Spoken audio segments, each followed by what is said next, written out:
I'm Sophia Busch, an Associate Director with the Atlantic Council's GeoEconomics Center, and it's my pleasure to welcome you to this conversation about the second Trump administration's approach to negotiations and deals. We really can't talk about the global economic outlook for 2026 without addressing what most leaders around the world are concerned about, which is their trade relationship with the U.S.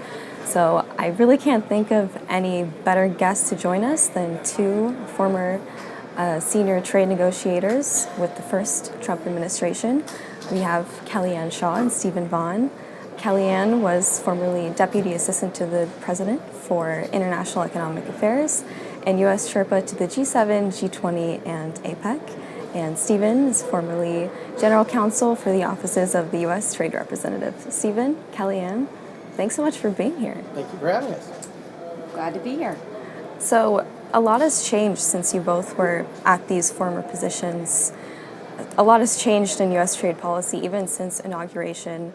I kind of wanted to start this conversation with just hearing from you both maybe what has surprised you since inauguration. President Trump campaigned obviously with this platform of tariffs, so that wasn't necessarily a surprise, but what has surprised you? Maybe Kellyanne, I'll go to you first.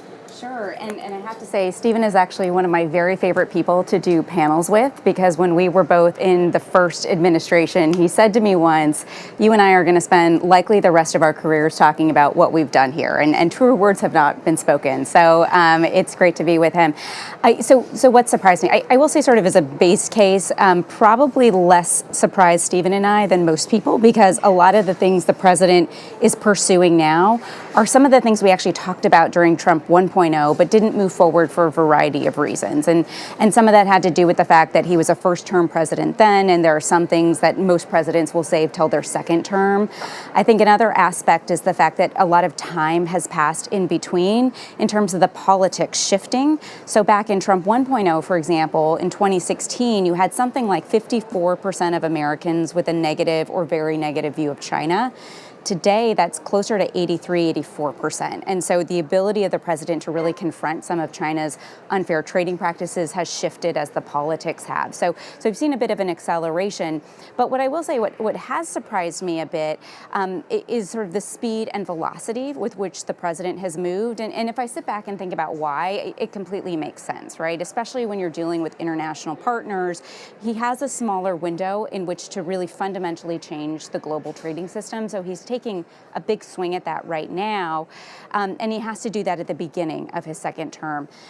But I will say, like back in Trump 1.0, we used to think of 10% tariff as a relatively high tariff, and now it's sort of the equivalent of zero. So you sort of have to reframe your mind in terms of the way you think about these things. I do think I've caught up now, but certainly there was a little bit of getting back on the bike in terms of Trump trade policy, at least for me. What about you, Stephen? Yeah, I mean, I agree with everything Kellyanne said. It's always great to be on a panel with her. I would say that I agree with pretty much everything she said. The one thing I would add is this. The other countries, I think, are being a lot more pragmatic this time than they were when we were there. When we were there in the first term, there was still a lot of people who were sort of really very rigid in their thinking and not so willing to engage in the type of bilateral negotiations the president wants. Now he's already done a deal with the EU, he's done a deal with Japan, he's done a deal with Korea. And these things are, I think other countries are moving much more rapidly to adjust themselves to the new situation.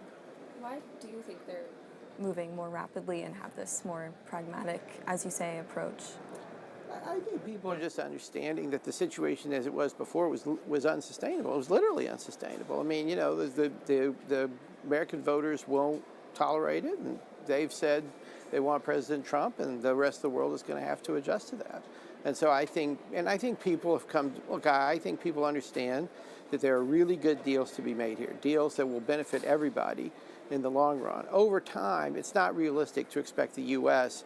to sort of be the consumer of last resort for everybody forever. We need to produce more, other parts of the world need to consume more, and I think that's where the global economy is headed.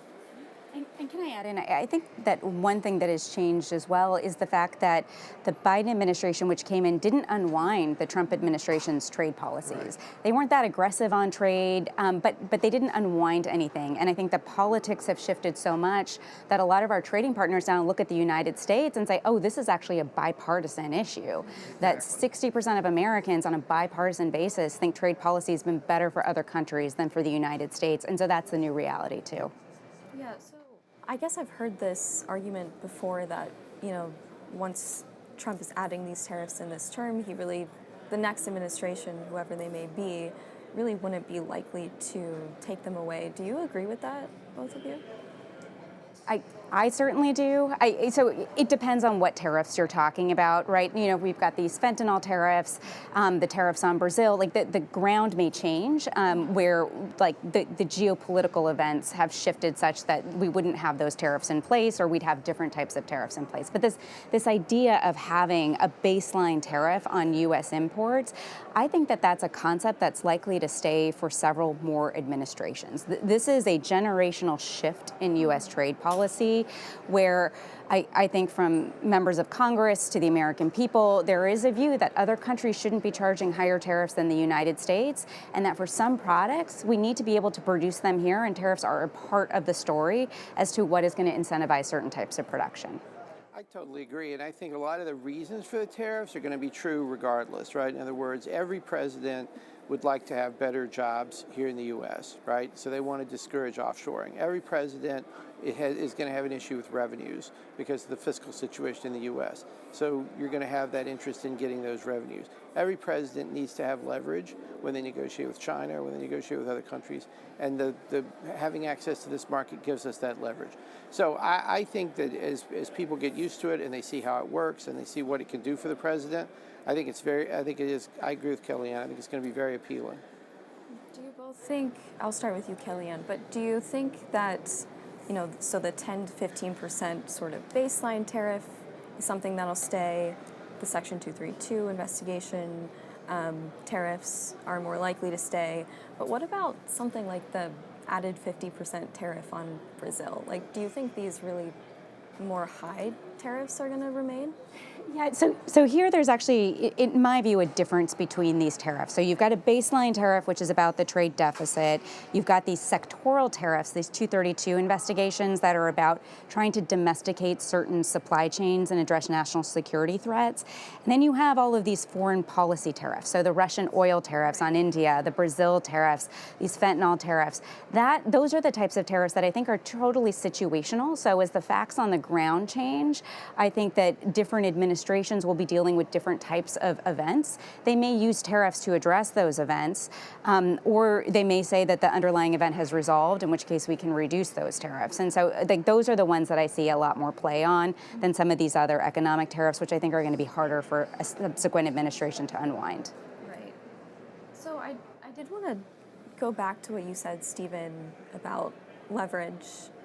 Do you think that the second Trump administration has more or less leverage with major international partners, I'll call out China, Mexico, Canada, EU, than the first administration? I think he has more leverage now because of exactly the points Kellyanne's been making. He has more popular support, right? It's a big difference between winning the popular vote and not winning the popular vote.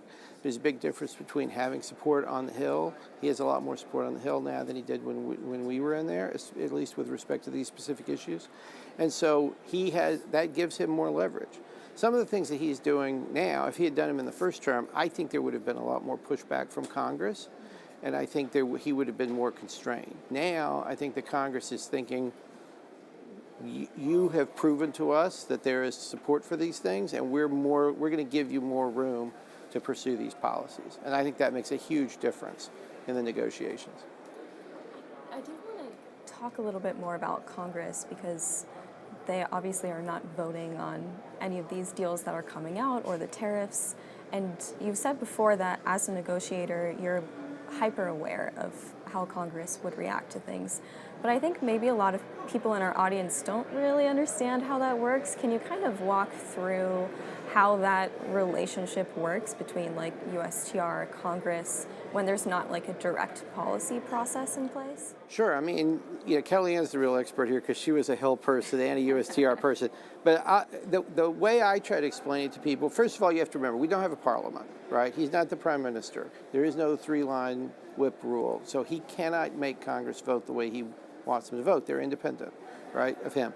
Second of all, it's important to understand, I really think about it as sort of the relationship between the CEO and the board, right? I mean, at the end of the day, they have immense power. They can change all the laws. They can refuse to confirm people. They can investigate. They just have so much leverage over the president, any president. Now, so it's all a question of how the Congress chooses to use that power, right? And I think the way they normally prefer to use it is to ask lots and lots and lots of questions, and to constantly probe and constantly be putting in their advice and constantly be making sure that the president is hearing their concerns. And I think that if you get to a point where they get truly agitated and they start moving bills and holding hearings and yelling at people, then something has gone wrong. But I think you should understand that every single day, if you're at USTR, you're hearing a lot from Congress. And I'll add, because I had the unique perspective of starting the first Trump administration as trade counsel on the Ways and Means Committee, and then partway through moving over to the executive. And so I often tell people where you stand in terms of who should be controlling trade policy often depends on where you sit. And so when I worked on the Hill, I thought, oh, of course, we run trade policy. And then when I went to work for President Trump, I thought, oh, now we run trade policy. So there is a little bit of friction between the branches. Constitutionally, of course, Congress has the authority over tariffs and trade policy. They have delegated a lot of that to the president over decades and decades of legislative authority for a bunch of different reasons. And we're obviously seeing some of that tension play out right now. But what I'll say, I agree with Stephen. I like that analogy of it being a board overseeing the C-suite who's actually implementing some of the directives from the board. And that's really the way that this relationship ultimately should work. But what we're seeing now is there are some members of Congress who are introducing bills or resolutions about trade policy, none that really have legs at the moment. We could see Congress act, though, and part of that could be because they like some of these tariffs and want to bake them in. Some of it could be because they're upset with the direction that maybe the administration is taking things, so they try to restrain. But the other way that they do this is effectively through watching this play out. And you could argue that the fact that Congress isn't legislating means that they're okay with the direction of travel in terms of what the president is doing. And then there's some of these like behind the scenes phone calls that happens. Members are engaging, not publicly, but again, behind the scenes to try to make their points known. And so there's a lot of that sort of soft power happening too. But this is an act of Congress, despite the fact that they're not legislating. Right. Yeah, if the board wasn't on board with what the CEO was doing, there'd be a lot more noise than what we're getting right now in this metaphor. That's exactly right. And I think one of the things you're hearing from Kellyanne is he does have a lot more support on the Hill than when we were there. And you could see that. They're kind of saying, okay, well, we're going to give you a chance to implement these policies, and let's see what happens. You know, and Congress would obviously, I think they prefer the president to be successful, right? And so they're, and I think they're paying very close attention. So when you're at USTR, you know, for example, if we make good deals, if the markets are reacting well, if the business community is happy, we'll have more support on the Hill and we'll be able to do more. And I think that's what you're seeing. So I feel like we've pretty much covered this domestic side of things now. The president has, you know, the popular support on his side. He's got, you know, the American constituents coming to terms with higher tariffs, and he's got Congress at least not making much noise about what's going on. But of course, a trade negotiation goes two ways. So I think, Kellyanne, it's time to talk about China, which we've obviously had a lot of big news about this week. Yeah. But so you were heavily involved with phase one, and now there's, you know, all of this escalation that we've seen, not only in this week, but in the past couple of months. And, you know, pressure for a new deal or a new understanding, at least, of our trade relationship with China. Of course, we've also had this credibility problem, which, you know, not only with China failing to, you know, follow through with its purchase commitments in phase one, but also with some of its commitments even in Geneva. So I'd love to hear your perspective on how you start to build that credibility. Where does that come from? How can the administration approach that right now with its Chinese partners, and also for China to see some credibility on our side? Yeah, well, it's an interesting point in time in which you're asking about this, given the actions that played out last week and the fact that from the U.S. perspective, China basically took a sledgehammer to the trade deal, and these trade talks were really about managing the export licenses of rare earth magnets and rare earths, and then China goes ahead and expands its restrictions on them in the middle of managing this relationship. So there's obviously a lot of trust that needs to be rebuilt, and frankly, communication to try to understand how these sides fit together. But just taking a step back, in Trump 1.0, this concept of a phase one deal, there was really a view that if we just tariff China enough, we can get them to rethink some of their unfair trade practices, some of their state-directed market activity, and get them to potentially open up in a way that levels the playing field for U.S. exporters. But I think after phase one, and then all of the water that ran under the bridge during the Biden administration and where we are now, I don't think the U.S. is approaching this from that perspective. This is more about managing the relationship, knowing that there are some sectors where we can trade and some sectors where we can't because they're too sensitive or because we have domestic supply chain needs and we can't be overly reliant on a country that frankly isn't that trustworthy at the end of the day when it comes to any sort of global event that might happen. And so this is less about a grand phase two deal and more about, again, managing the relationship. But I do think the way you do rebuild credibility with any trading partner, whether it's China or someone else, is to take things that you can do. So again, the administration was focused on, well, let's try to fix this rare earth magnet issue. Let's engage in confidence building steps when it comes to other discrete issues where the two sides both have an interest. That's the way you rebuild. And then for the areas where you're just not going to agree, you agree not to agree and to continue to pursue your sovereign policies. Okay, just to push on that a little bit, a lot of what the administration is trying to do is really reduce this deficit problem. So I'm kind of struggling to understand, if we're just getting these wins where we can in certain sectors, I mean, how is that going to address this issue of the deficit? I mean, what's really a realistic long-term or even medium-term goal with that? Yeah, well, China's export statistics were just released either yesterday or the day before, and we're already seeing a significant decline in Chinese exports to the United States. And sort of the corollary is their exports are going up to other countries. But that is what the trade deficit is fundamentally about. It's about rebalancing the terms of trade. And I think the tariffs that the president has put in place, not just the 301 tariffs that Stephen and I worked on, but now this broader baseline tariff, I think that is helping redirect some of the travel, but also clear signals that the business community has that it's going to be increasingly difficult to do business in both places or to have a fully integrated U.S.-China supply chain. And maybe you do China for China or everything else for the United States and the rest of the world. Like that is what is over time going to help shift some of these dynamics. But the trade deficit is certainly one of the big concerns driving it. But this is two superpowers, the world's two largest economies, with a whole host of issues that go well beyond economics. And so there's a lot of pieces of the puzzle that need to be managed. Anything to add? No, listen, I think Kellyanne's put her finger on the key to this. And when we were in there in the first term, this was still thought of mainly as kind of a trade issue or an economical issue. I think now the consensus in Washington is this is really a geopolitical issue. This is about whether, to what extent can the United States maintain its independence and its place in the world, given that China has a bigger industrial base than we do.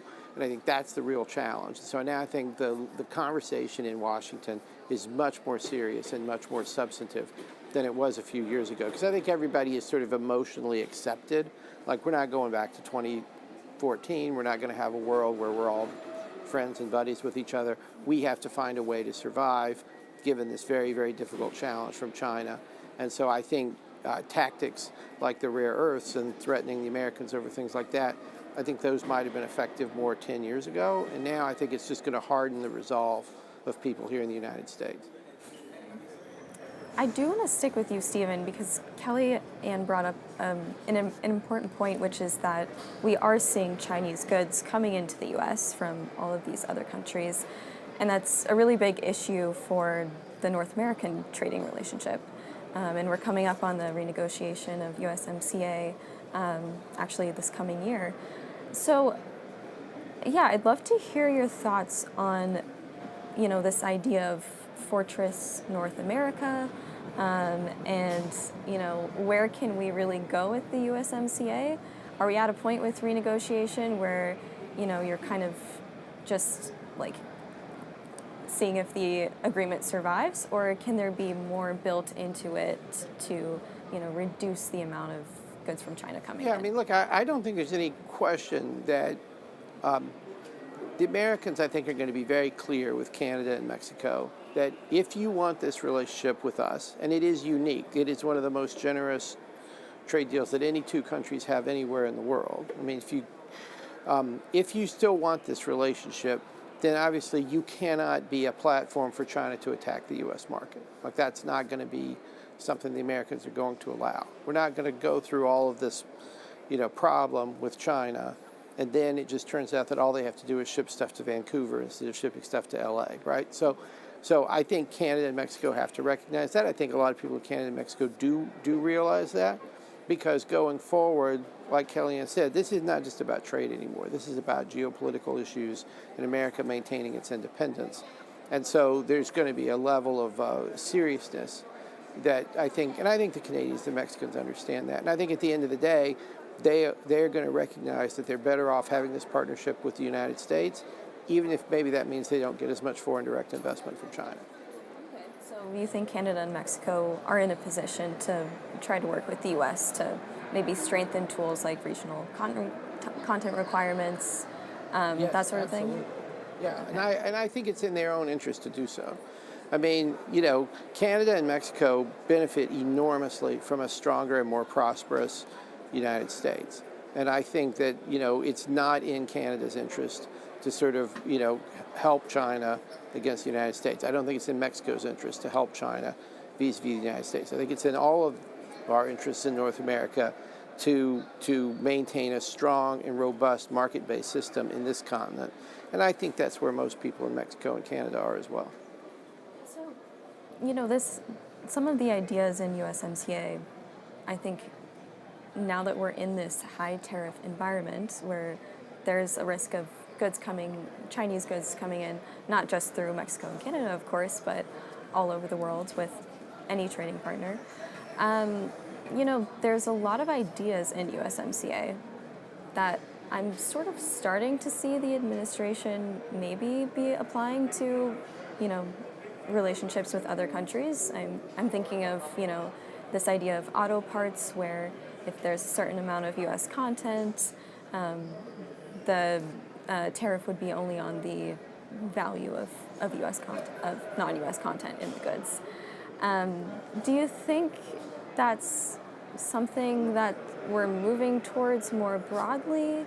Do you think some of these ideas in USMCA could be an inspiration for our trading relationships more broadly? Yeah, so I think one of the things that we were trying to think through in the USMCA was, like, for example, how do you maintain high-end manufacturing in the United States, right?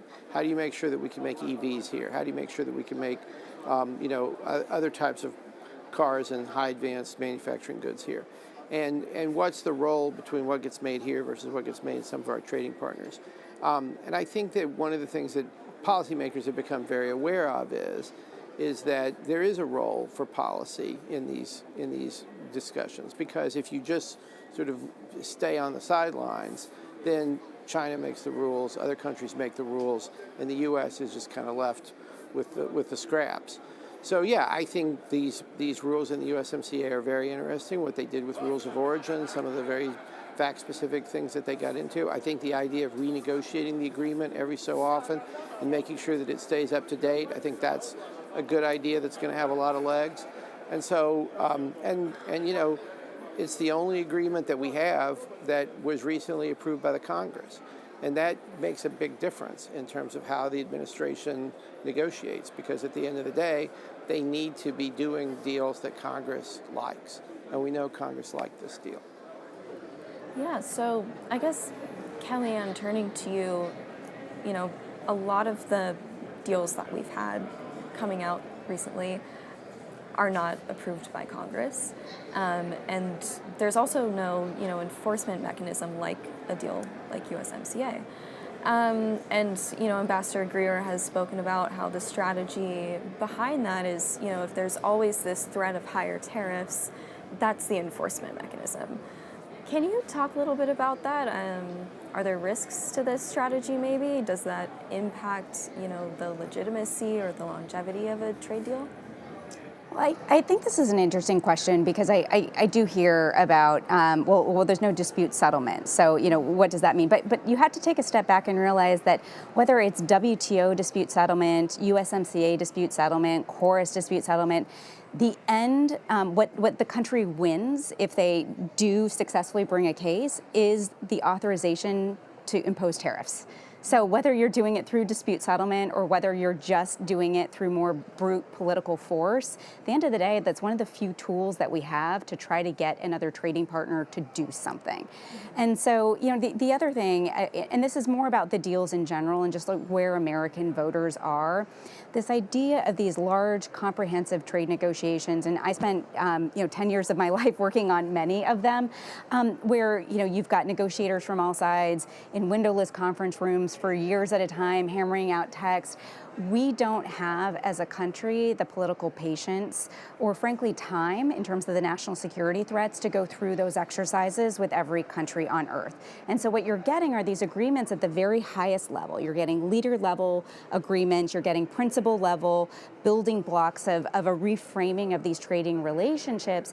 And over time, we may see these be baked in a slightly different way. We may see Congress playing a stronger role in terms of trying to make these types of agreements more durable, but right now it's about satisfying the immediate political need, which is to rebalance the global trading system in a way that is more fair for Americans and frankly more secure for U.S. national security interests. So fortunately, dispute settlement, which again is one of these elongated processes, just isn't part of it, but the tariffs are the threat either way.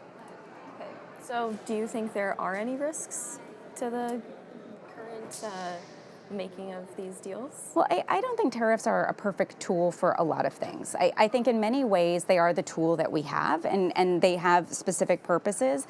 But like the idea is, if you're going to tariff another country because they're not complying by the terms that they signed up for, if I'm, an eyeglass maker and had nothing to do with the water bottle dispute, am I going to be happy that all of a sudden my products are getting tariffed as a result of this dispute? Like, of course not. But again, that tariffs are one of the few tools that we have. Now, it could be that in enforcing these agreements, the U.S. administration is more strategic about what products they're tariffing, and they're more specific to the type of issue. But in some cases, that's not the leverage point. And historically, the way we've applied tariffs has varied in different cases. So again, the eyeglass maker is not going to be happy about the water bottle dispute, but that's just the way the tool works. Right. Okay, so, go ahead. Yeah, I don't want to lose Kellyanne's, because I thought Kellyanne's other point was really great, which is the speed at which these things can be done, right? In other words, when you have decisions that are being made at a policy level with political officials engaging and negotiating with each other, which is really how we did most of these things in the GATT period from 1946 to 1994, that's a lot quicker and more efficient than turning it over to the lawyers. Right? They're going to sue each other and write briefs and go on. It'll go on forever. And then even when you're done, it's not done, right? And one of the things, yes, can you make bad tariff policies? Yeah, you can make you can make a bad tax policy. You can make a bad interest rate policy. But when you have a strong and robust political system, those mistakes get corrected much more quickly, whereas litigation can drag on for 10, 15 years. Those are both great points, and we could talk about this for so long. We are getting close to time, so I just wanted to wrap up with one final question, sort of a speed round. We've heard a lot of talk about, maybe the Supreme Court case challenging U.S. leverage in these trade negotiations. Whether it's that or something else, could you point to maybe one thing that you think is a risk to the Trump administration's leverage in these negotiations, in these deals, in its current trade policy strategy? I think the most important thing is what's the status of the U.S. economy. I think as long as the U.S. economy is doing well, when you're seeing the Dow at record highs, when you're seeing low inflation numbers, when you're seeing low unemployment numbers, then I think the president has a lot of leverage. Stephen took my point. I do think the fact that the U.S. economy is as strong as it is giving the president a much longer leash to be aggressive on tariff policy. And so, of course, we've got the court case, but the administration have said they have other tools. But to me, I agree with Stephen. I think the strength of the U.S. economy really is the engine that's driving the president. And if something were to happen with that, we could see a change or a shift in policy. Well, we really could. I could ask so many questions to both of you, but thank you so much for being here. And thank you, everyone, for tuning in. So keep following our events throughout the IMF World Bank annual meetings, and stay tuned.